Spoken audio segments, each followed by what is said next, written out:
Welcome to the snatch. Now before we get started, let's cover off on a couple of key points. Before you start the snatch, you must earn your strength overhead, whether it be pressing, get-ups, loaded carries overhead. You must be comfortable handling the bell that you're going to learn the snatch on overhead. You've also got to be confident doing lots of reps in your swings and cleans, particularly the clean if you're going to transition that bell overhead in your press.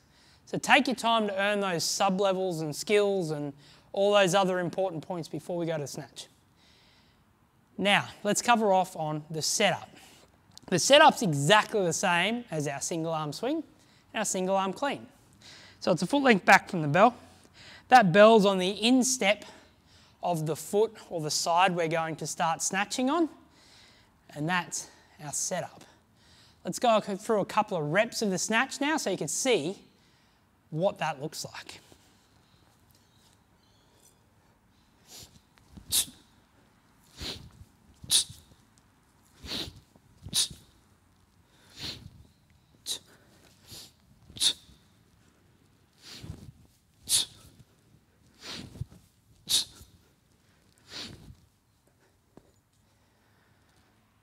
So, overhead in one nice, short, sharp snap. Same as the clean now, it's all about the pop, pull, and the punch. Now, instead of taming that arc in close to the body to come up for the clean, we're going to hit that top position almost like a high pull. So our pop comes exclusively from the hips. And we're driving as hard as we can through the hips because we're trying to push that weight up overhead. So focusing on our hip pop to drive the movement. Then we're going to tame that bell or tame the arc by focusing on our elbow position and keeping that kettlebell around forehead height here. You can use your lat and nice set shoulders to help tame that arc throughout the movement. Let's have a look at the pull now and what that looks like by itself.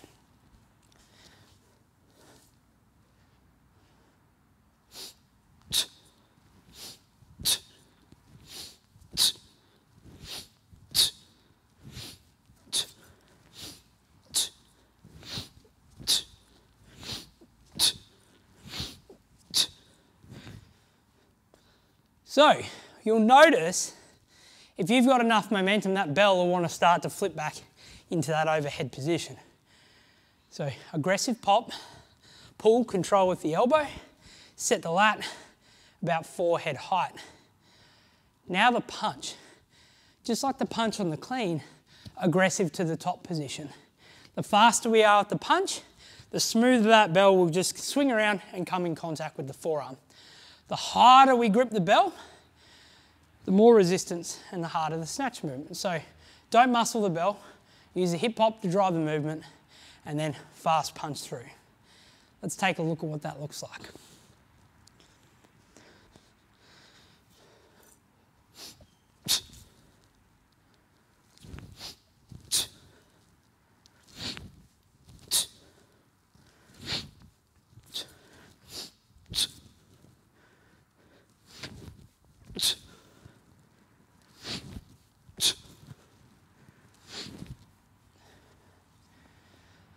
Pop, pull, and punch. Now, to break all that down, we can use a drill called the pop, pull, and punch drill. So we're going to go through one swing, one high pull, and then one snatch. So this will get us used to the different positions and we can focus on each individual element before we put it all together. So short reps, plenty of rest between sets, plenty of practice in between the swing, high pull, and snatch. Let's have a look at what that looks like.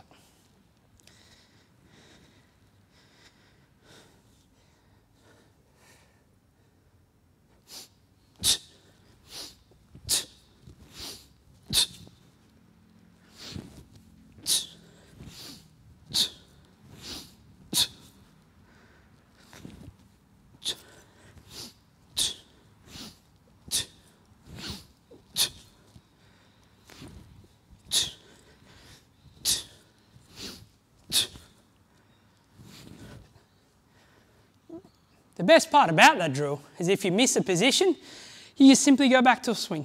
You keep holding the swing until you get comfortable to go into the high pull and then the snatch. So by now you're probably working your way through. You notice your hands might be getting sore and you might be gripping the bell a little bit harder than what's ideal.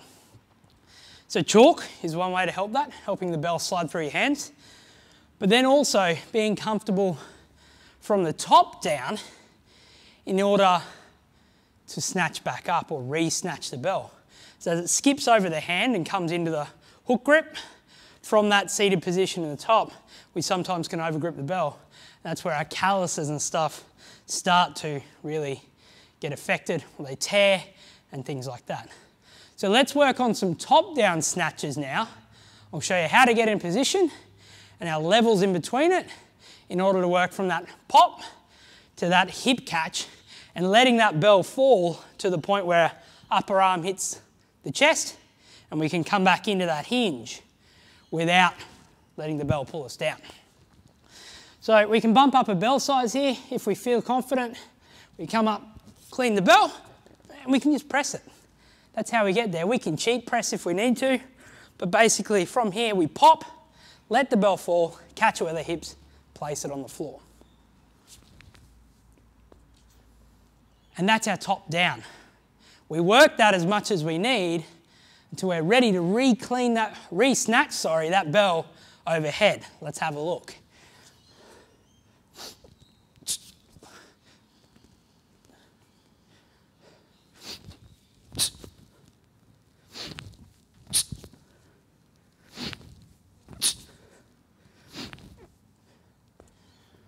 So there's our top down snatch to allow us to get used to the pop and the fall of the bell.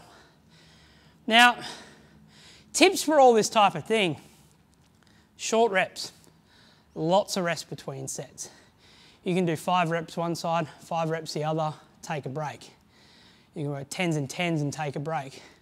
Don't just add heaps of reps straight on top of it, otherwise we'll start to add excessive fatigue to the movement. Now, if we feel like we're muscling that bell, bump up to another bell. It might seem counterintuitive, but you can start with your top down snatch like we just demonstrated. But if we're muscling a bell and it's too light, it's simply too light, we need to go heavier. So by going to a heavier bell, you'll notice that pop, pull and punch might become a lot easier or smoother because you simply have a bit more feedback from the bell being that little bit heavier. Let's take a look.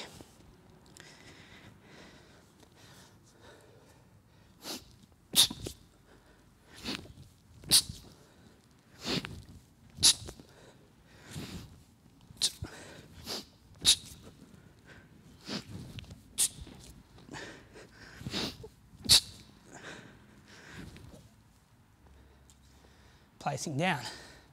Short reps, plenty of practice, pop, pull, punch drill, top down snatches to get comfortable with that drop, working slowly as we go, but there is your snatch.